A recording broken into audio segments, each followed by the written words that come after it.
कांग्रेस का हल्ला बोल। नाज़रीन, आज दिल्ली में कांग्रेस की बहुत बड़ी रैली हुई और जंतर मंतर पर धरना दिया गया।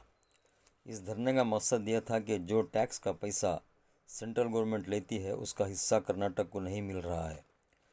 कर्नाटक हिंदुस्तान का दूसरा सबसे बड़ा स्टेट है जहां ज़्यादा टैक्स वसूल होता है।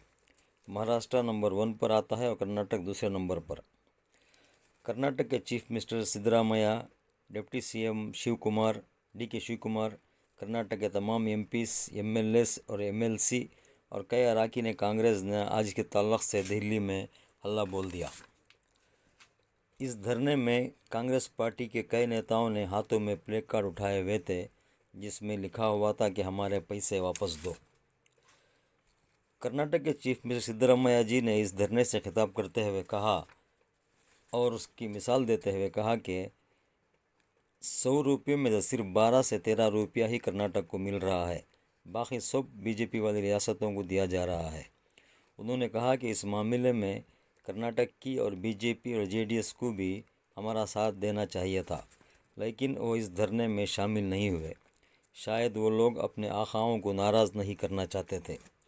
आगे चलकर उन्होंने कहा कि ये लड़ाई BJP और कांग्रेस की नहीं है, बल्कि ये लड़ाई स्टेट्स और सेंट्रल गवर्नमेंट की है।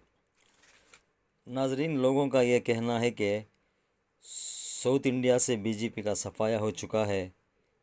कर्नाटक, केरला, तमिलनाडु, तेलंगाना, आंध्र प्रदेश, इन सब रियासतों से BJP का पत्ता कट चुका है, इसीलिए BJP इसका बदला ले रही है।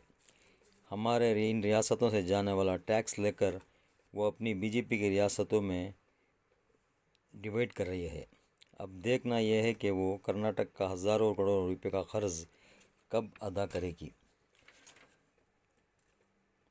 याद रहे नाजरीन के चंद दिनों पहले कर्नाटक के एक MP member of parliament DK Suresh ने लोकसभा में कहा था कि हमारे टैक्स का पैसा अगर हमें नहीं वापस दिया जाता और साउथ इंडिया के ख़िलाफ़ अगर इंसाफ नहीं किया गया तो हो सकता है कि हम सब मिलकर हिंदुस्तान से अलग होने पर गौर कर सकते हैं।